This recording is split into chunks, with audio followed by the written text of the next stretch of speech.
자, 창덕 거꾸로 사회교실 6단은 인구 변화와 인구 문제. 오늘은 그 세 번째 시간입니다. 오늘은 인구 문제에 대해서 학습을 하도록 하겠습니다.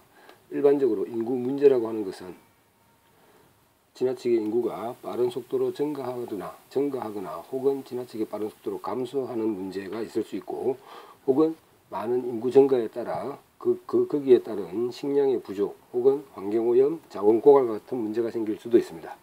또한 연령별 인구 구성에서 노령층 인구가 지나치게 증가함으로써 일할 수 있는 경제활동 인구, 즉 노동력이 부족해서 생기는 문제가 생길 수도 있습니다. 또한 인구가 연령별로 불균등하게 분포하거나 지역별로 불균등하게 분포하거나 혹은 남녀 성비 불균형과 같은 이러한 문제들이 인구 문제의 유형으로 볼 수 있습니다. 자, 일반적으로 개발도상국가에서 발생하는 인구 문제에 대해서 한번 살펴보겠습니다. 개발도상국가들은 대부분 인구가 급격히 증가함으로써 여러 가지 문제가 발생합니다. 즉 식량이 부족하다거나 그로 인한 빈곤, 기아 같은 것들이 생길 수가 있습니다. 혹은 한참 산업화가 추진되다 보니까 시골에 있는 농촌에 있는 많은 인구들이 도시로 집중하는 이촌 향도 현상이 나타남으로써 도시의 인구가 지나치게 밀집되는 도시 인구의 과밀 문제가 발생할 수도 있습니다.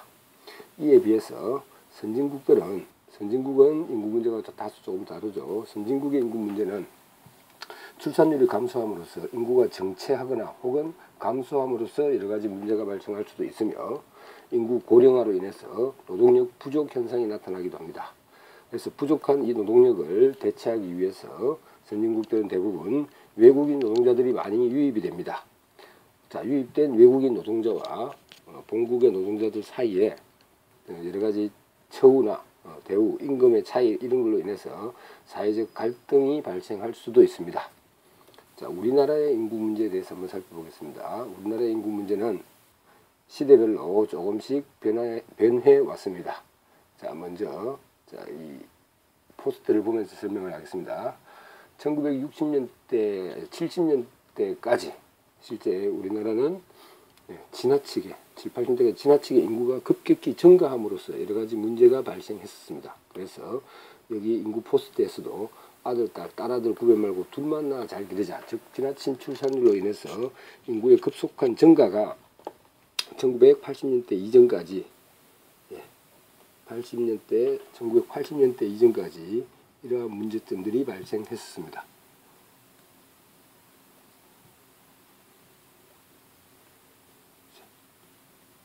(80년대) 이전은 급속한 인구 증가가 우리 사회에서의 인구 문제라고 볼 수 있겠습니다. 그러다가 1990년 이후에 오면은 급격한 인구 증가는 다소 주춤했는데, 대신 성비 불균형이 여러 가지 문제로 대두되었습니다.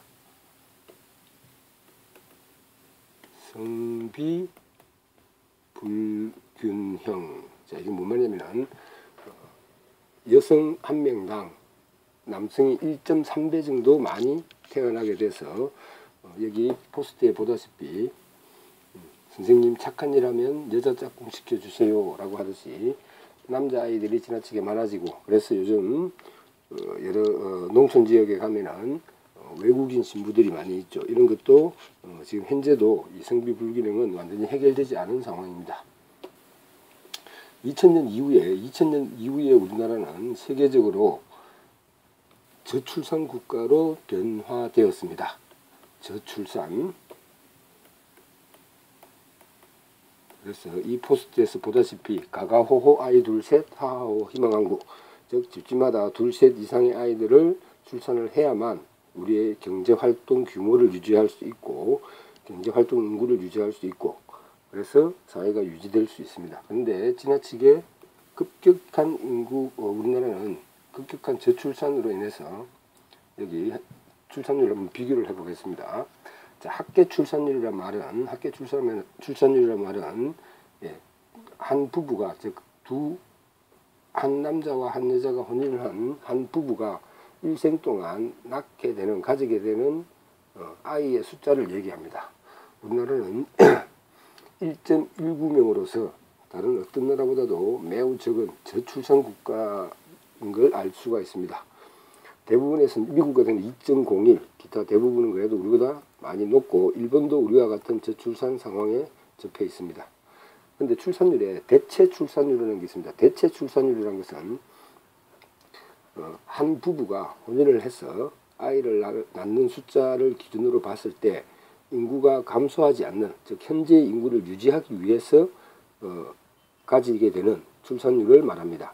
그래서 현재 우리 인구가 4,700만이라면 이 인구가 그대로 유지되기 위해서는 한 부부가 일생 동안 자녀를 2.10명 정도는 낳아야만이 현재 우리나라 인구가 그대로 유지될 수 있다는 이야기입니다. 그런데 현재 우리나라 출산율은 1.19명이니까 이대로 가다 보면은 결국 2050년 정도 되면은 지금 현재 인구의 약 절반으로 줄어든다고 합니다. 그러면은 인구가 줄어들게 되면은 노동력 부족이라든지 인구 고령화로 인한 여러 가지 문제점들에 직면하게 되겠습니다. 자, 오늘 학습한 내용을 간단히 다시 한번 살펴보겠습니다. 오늘 우리는 인구 문제에 대해서 학습을 했습니다. 인구 문제의 유형, 그리고 개발도상국가에서 볼 수 있는 인구 문제, 그리고 선진국에서 볼 수 있는 인구 문제, 그리고 우리나라의 인구 문제에 대해서 살펴보았습니다. 간단히 한번 정리를 해보겠습니다.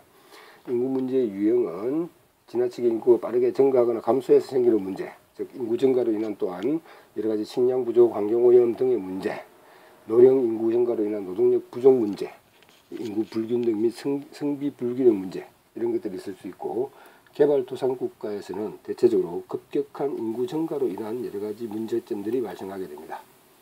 반면에 선진국들은 출산율 감소로 인해서 인구 정체 및 감소, 그로 인한 노동력 부족과 같은 문제가 발생할 수 있습니다.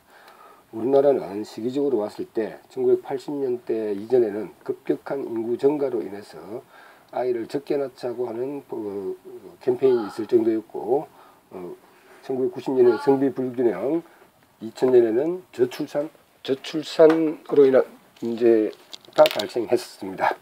자, 오늘 학습은 여기까지 하겠습니다.